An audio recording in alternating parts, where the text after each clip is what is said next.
In this video, we're going to explore two internment camps that were used in Arizona for the internment of Japanese Americans. And these camps, by the sheer size of them, actually became the third and fourth largest cities in the state of Arizona in World War II. The history of this internment will be explored and some of the reasons for the suspicion. It is something which the country has apologized for in terms of why it happened and why did they intern people. We'll also see one of the sites in Long Beach where a Japanese fishing village was cleared out basically in a day, and these people were sent on trains with a suitcase to go and build irrigation canals and set up farming on Native American reservations. These were camps inside camps, prisons inside prisons. The legacy of these camps is unfortunate, and at the end we're going to reflect on the building of walls in general between people. The Berlin Wall is the last scene that we'll see. I hope it's interesting. This is Polston, Arizona, USA.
Largest township in Arizona at the time in 1942.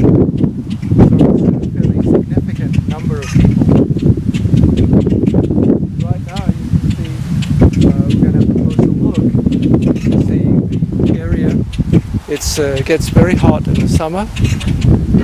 You can see the memorial was built by the tribe and Japanese internment survivors to remember. And let's hope that this type of ethnic internment doesn't happen in any country again, but sadly it often does.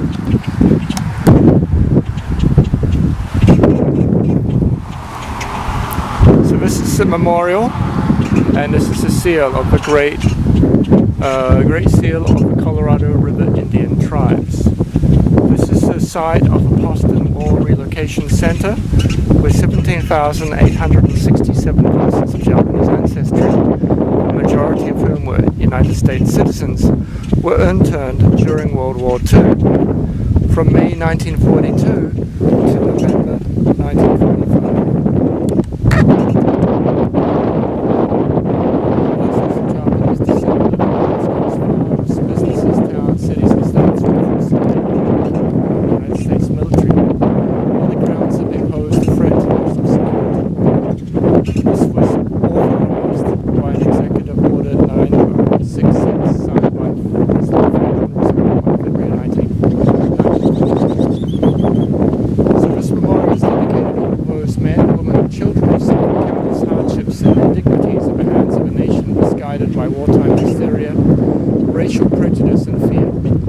serve as a constant reminder of our past so that Americans in the future will never again be denied their constitutional rights, and may the remembrance of that experience serve to advance the evolution of the human spirit. We certainly hope so. Sadly, there are signs of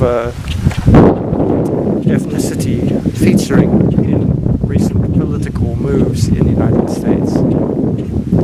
So this was a sign of Saltwater Tower. If you look down there, you can see the water tower. The water tower was essential. Even though this is not far from the Colorado River, still it's too far to keep on going to get it. And the water was pumped in the tower to distribute.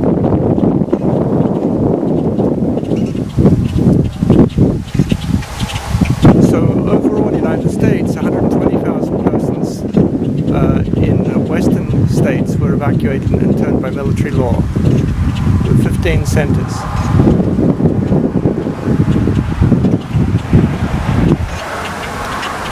So interestingly, this was planned, it says, in cooperation with the U.S. Indian Service, as it was sited on the Colorado River Indian Reservation, a hot and arid area of Arizona. The facility was named after Charles Polston, the government engineer who planned an irrigation system to serve the needs of Indian people along the Colorado River. Wade Head, the superintendent of the Papago Indian Reservation of Arizona, was appointed Polston project director. So here it says, at that time, Arizona became Arizona's second largest city at that time. Now it doesn't say in this official plaque, but in the tribal museum, the council says it was strongly opposed to this because of the racism and ethnic cleansing aspects. So these workers were paid maximum salary of $19 per month for professionals such as doctors and managers, $16 per month for blue-collar workers, cooks, bakers, trucks and tractor drivers and warehousemen, and $12 per month for laborers. Internee medical doctors, dentists, pharmacists and nurses and nurse aides had their clinics. School teachers were recruited, it says, but many of the instructors were internees, either college students or high school graduates. So it says many of the internees bought packets of the garden and vegetable seeds so they could have garden plots. So in the end they instituted a full-scale irrigated farming program. And so they had enough food, fortunately, because of the supply of water. Church services, it says, conducted for Buddhists, Christians and those other faiths. So it's interesting that church services are all conducted for Buddhists. You can see here the memorial. Now there were some Japanese Americans who served in the United States military, and it remembers them, and some of them who passed away. So in this area is very dry, you can see. The foundations you can see, most of the buildings have been destroyed. So internment camps is something which we're going to see more of in our discussions. So there were children. People had to try and make new toys for children out of scraps because they were not allowed to bring things. They just had to bring a suitcase, what they could carry. The climate, you can see, is really hot. So they built the irrigation canal from the Colorado. It was also used for swimming, it says, which is good.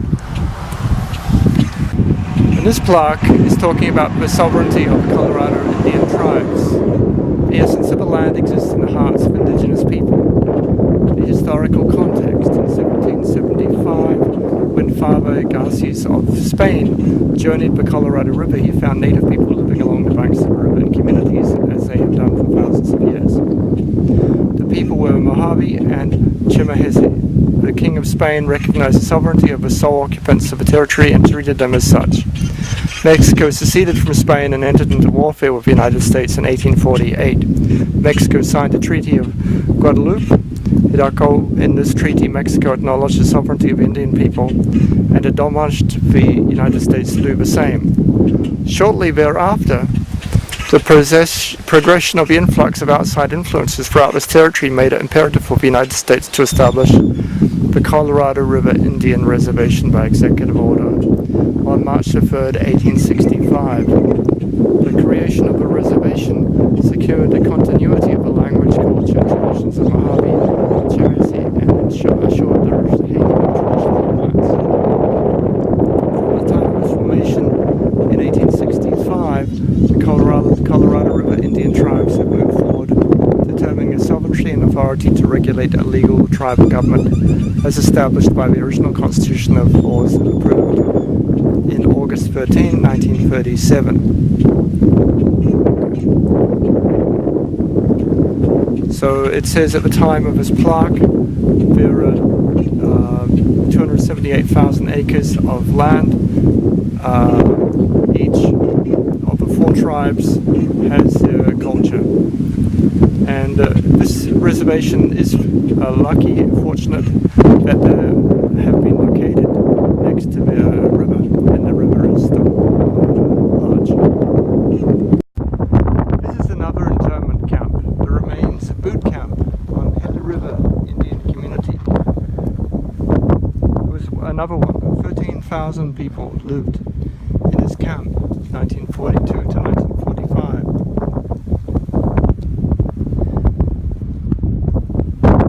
There was a newspaper. There were 5 Buddhist temples and Christian denominations, temples and churches, canteens, shoe repair shop, also available. The high school had 136 seniors graduating in 1944. The Gila River News Courier was published tri-weekly of a Japanese section. You can see some photographs also in this video. And in this memorial you will see the layout of the buildings. So this memorial is in the center. There were cars, and you can see concrete buildings to the sides. They're demolished. Roads there. The community has planted trees. There's a water reservoir on top.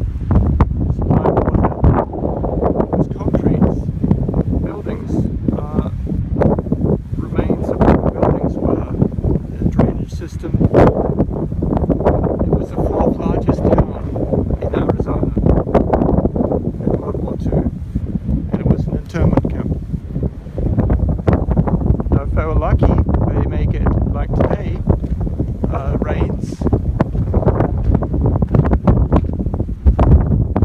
But otherwise it can be very hot. To the north is Phoenix Valley.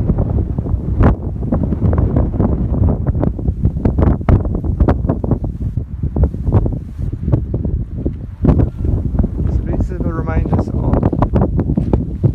the memorial. It's built.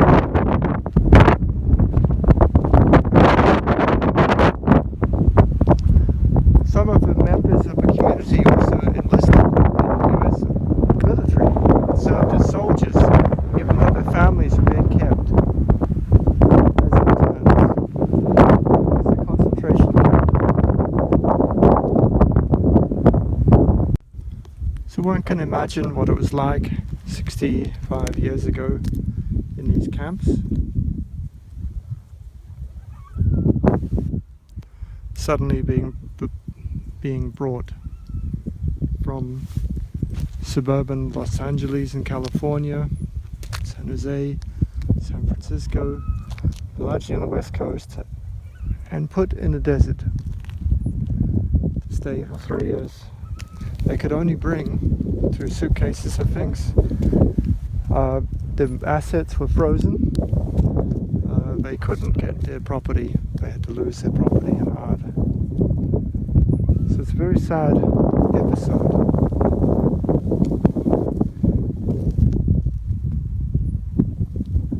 So this provides some essence of the structure of the houses. There were some nails left, remainders.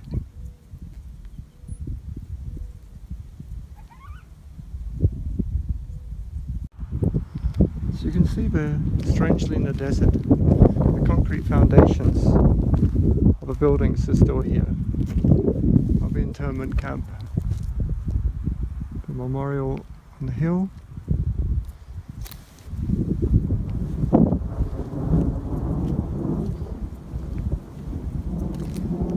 The barracks were destroyed.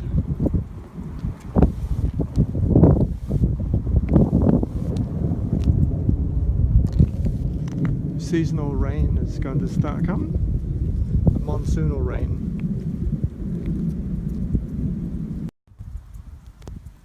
What remains of a camp, the vertical structures have been bulldozed and destroyed to remove the evidence.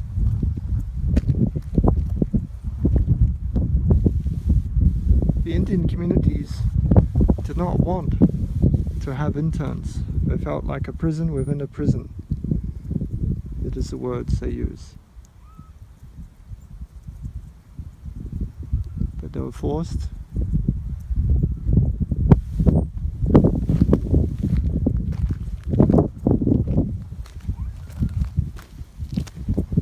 Largely it's left to some animals burrowing in the ground.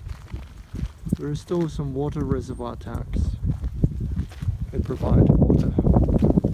Now, agricultural use.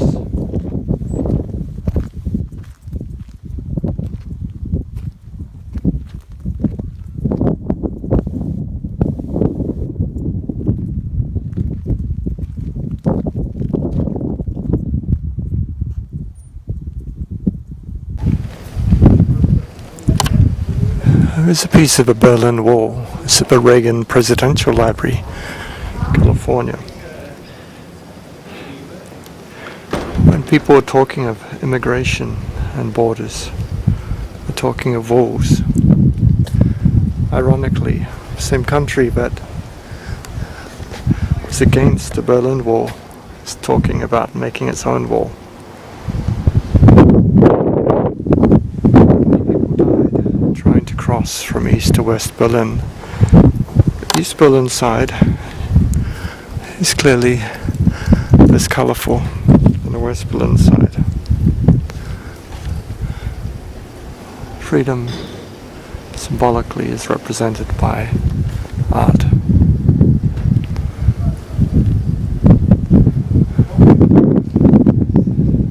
Yet in the history of this country there are many, many walls, many camps, as we've seen. The internment camps were a sad legacy. So while fighting to stop others having walls, sometimes they create their own walls. This is a great lesson.